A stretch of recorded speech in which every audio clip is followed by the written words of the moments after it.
Hello and welcome to Trojan Talk. I'm your host, Aaron Taylor. Today we'll be talking about The Race Beat, the press, the civil rights struggle, and the awakening of a nation, written by my guest today, Hank Klibanoff. Hank, thanks for joining me here today. Thank you. It's a pleasure to be here. And the book, you came to Troy to talk about the book at this year's Journalism Symposium, but it's also a book that's being studied by journalism students here at Troy. Before we get into the book itself, how does it make you feel to have students, you teach at Emory, but having students at another university using your book as something to study? Well, it's ultimate flattery. I was so happy to hear that. I think that particularly in Alabama, teaching it in Alabama, not just because I'm from Alabama, but because so many of the most important stories are set in Alabama about Alabama news organizations. On the one hand, it makes sense. On the other hand, I didn't know about it until recently, and I was happy and flattered to hear about it. Well, let's talk about the book itself. The title kind of gives it away a little bit about what it's discussing, but this is a book about the civil rights movement, but from a different perspective, from the media and the press perspective of that. Talk a little about how this all came about and what the book discusses. It's sort of how it's a book about how America came to really understand the situation in the South, the inhumanities that were sort of foisted upon African Americans in the South, the discrimination, and at all levels, and the violence that was inflicted upon them. The Southerners and the world beyond may have known some of these things intuitively, but until the news organizations came south and began really examining and writing about it, coincident with the rise of the civil rights movement, America could easily say, oh, we didn't know. We had no idea.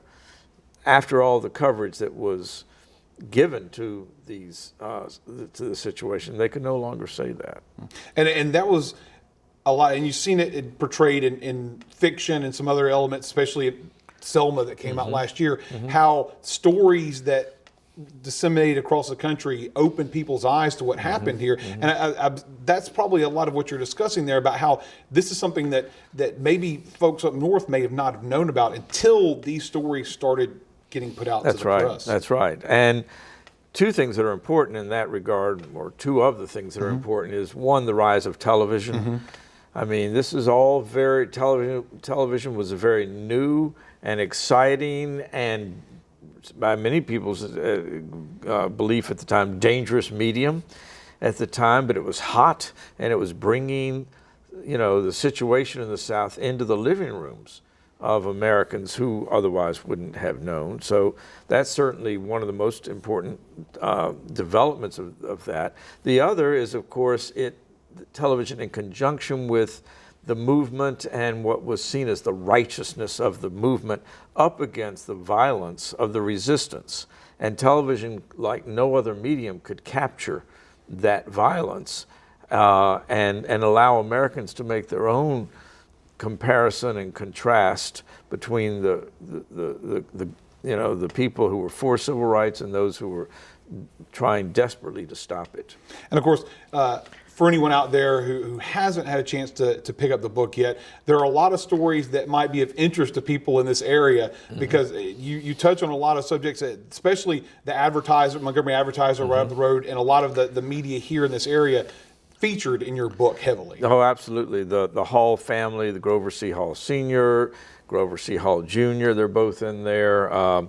There's a wonderful story, and it's not wonderful because I wrote it, it's wonderful because I read about it and sort of incorporated it into this, about how, about the Alabama Journal, and how probably the most significant lawsuit ever to come out that protected ultimately the press, Times versus Sullivan, came about because the city editor of the Alabama Journal happened to be eating his lunch at his desk, and he was the final leg on a single New York Times copy that went through the Advertiser and Journal. He was the last step before it went into the trash, and he's reading it and he sees this full-page ad, Heed Their Rising Voices, that led Commissioner L.B. Sullivan to sue the New York Times. It was a very important lawsuit, and ultimately the New York Times won, and press got much more protection against libel from that. Well, and now the opportunities for people, Troy students, folks watching this, folks in the area that are interested in finding out more about the media side of it, can pick up your book, get a chance to read that. I want to thank you for being here today and making a trip here to Troy and sharing a little bit of your knowledge and sharing this work with us, so those of us in the journalism field can learn a little bit about our history. Well, so, thank you. Well, thank you for joining us today. Thanks so much. And thank you for joining us on today's edition of Trojan Talk.